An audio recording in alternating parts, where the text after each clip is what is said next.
that girl in the corner with the scarlet letter. While you're watching, you may think that she doesn't matter, but no one knows you better. Bismillahirrahmanirrahim. Assalamualaikum warahmatullahi wabarakatuh. Alhamdulillahirabbil alamin wal 'aqibatu lil muttaqin. Fala 'udwana illa 'alal zalimin. Assalatu wassalamu ala asyrafil anbiya'i wal mursalin nabiyyina wa habibina Muhammad arsalallahu rahmatan lil alamin wa azwajihi thahirah wa ummahal mu'minin wa man tabi'ahum bi ihsani ila yaumiddin amma ba'd. Tayyib, ikhwatu fillah. Pada hari ini saya akan menyampaikan sebuah nasihat yang menampar diri saya sendiri dan untuk nasihat kepada kita semuanya. Gak apa-apa capek, nanti kita pulang istirahat. Siapa sih di dunia ini yang gak pernah merasakan lelah, capek? Pasti pernah kan, contohnya waktu ngerjain tugas banyak sekali. Pasti kita merasakan, ya Allah hamba lelah sekali ngerjain tugas ini yang diberikan guru. Lelah banget. Semuanya itu datang silih berganti. Mungkin sekarang kita lelah, besok harinya kita fresh lagi, semangat lagi. Itu gak apa-apa, itu hal yang wajar. Kita gak usah bermimpi untuk ngilang-ngilang lelah, gak bisa. Mukmin itu sifatnya pejuang, pekerja keras, berjuang untuk menjadi yang lebih baik, mencari ridho Allah, berbuat kebaikan. Dunia itu memang tempatnya capek. Istirahat itu di kampung halaman kita, di surga. Kita akan kembali ke sana. Contohnya, ketika kita pergi sekolah, kita pulangnya masih kita mengharapkan ilmu. Ketika kita mudik pulang kampung, pasti kita ingin membawa oleh-oleh. Begitu juga dunia. Ketika kita di dunia, kita mau ke kampung akhirat nih, pasti kita akan mempersiapkan amal ibadah, beribadah, pasti kan? Nah, kita itu sholat hanya di dunia, ngaji di dunia, beribadah lainnya, bersedekah di dunia saja, ikhwah. Di akhirat enggak, di surga nanti enggak kayak gitu. Enggak bakal kita lakuin kayak gitu.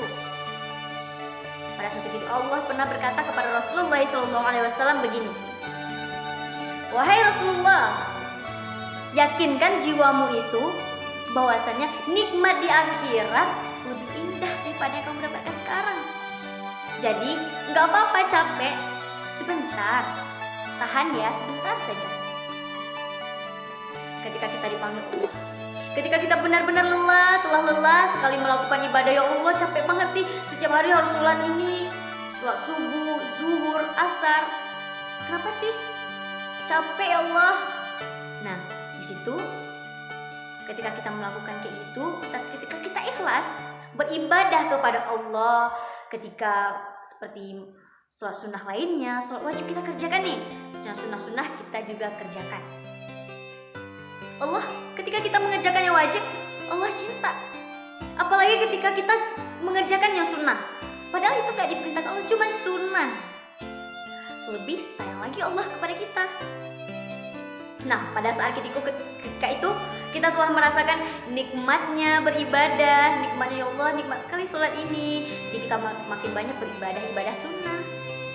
Tapi kita telah mendapatkan nikmatnya ibadah. Di situ Allah bilang, coba bayangkan, ya ayyatuhan nafsul mutmainnah, wahai jiwa-jiwa yang tenang, irji'i ila rabbiki radiyatan mardiyah, kembalilah kepada Tuhanmu dengan hati yang ridho dan diridhoi. Fadkhuli fi ibadi, masuklah ke dalam golongan hamba-hambaku. Wadkhuli jannati, dan masuklah ke dalam surgaku. Coba bayangkan Allah mengatakan itu kepada kita, Allah bilang seperti itu kepada kita. Sangat nikmat banget. Di situ ketika kita dipanggil, lelah kita itu semua hilang. Kita di akhirat bukan dipertanyakan masalah capeknya ini, Tetapi untuk apa lelah kita ini kita gunakan semasa di dunia? Lihat orang di luar sana, ada yang berlelah-lelah untuk mencari dosa. Dosa yang dicarinya, rela dia lelah. Kita mencari surga sungguh lebih lelah daripada orang yang berbuat dosa, orang yang mencari dosa.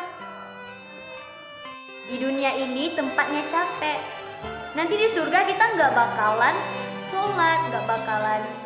Allah Subhanahu wa Ta'ala telah menjanjikan di surga kelak kita tidak akan melakukan hal yang membuat kita lelah. Kita ke sana hanya membawa bekal ibadah yang ada di dunia ini. Teman-teman semuanya, ikhwati fillah, kita semua pasti akan merasakan mati. Nggak ada yang abadi di dunia ini. Yang abadi itu cuma Allah. Kullu nafsin dha'iqatul maut. Setiap yang bernyawa pasti akan merasakan mati. Nggak apa-apa lelah-lelah dunia, capek-capek nggak apa-apa. Ngafal Al-Quran, beribadah, nggak apa-apa capek-capek, murojaah. Di akhirat kelak, mereka akan datang, mereka bantu. Al-Quran, ibadah, itu yang akan memberikan bantuan kepada kita di akhirat kelak. Teman, temannya sekarang, dia sangat sayang kepada saya, Ustaz. Ya Ustazah, sangat sayang sekali kepada saya. Teman saya itu yang akan membantu saya. Saya sering nongkrong sama dia, tertawa. Tidak, apakah dia pernah mengingatkan kita tentang ibadah? Kalau pernah, itu salah satu yang menolong kita di akhirat kelak. Nah, hidup itu memang tempat capek, tempat lelah. Dan kita hanya mengadu kepada Allah. Apapun kondisinya, teruntuk orang-orang yang beriman, saudara-saudari beriman, jangan pernah mencari kepuasan di dunia. Tidak akan pernah kita mendapatkan kepuasan di dunia. Nah, mulai sekarang coba pikirkan lagi ke depannya. Kita hidup untuk apa sih? Kita melakukan ini untuk apa? Untuk apa? Apa untuk kita beramal? Apa hanya untuk dipuji? Coba kita renungkan. Kita lelah buat apa? Coba bayangkan kita lelah di dunia, beribadah. Tetapi niat ibadah kita itu bukan karena Allah, tetapi karena manusia. Nah, hati-hati. Sekarang coba ingat kata-kata ini. Kenapa hidup itu pahit? Karena surga itu amat manis. Surga itu manis, makanya hidup itu pahit. Untuk mencapai surga yang indah, kita butuh amal ibadah. Kita mengerjakan amal ibadah. Simple namun bermakna. Nasihat ini ditujukan kepada kita dan teman-teman semuanya yang sedang lelah, capek dalam menghadapi hidup. Yang semangat ya, semoga Allah membalas lelah kita ini menjadi lelah. Cukup sekian dari saya. Assalamualaikum warahmatullahi wabarakatuh.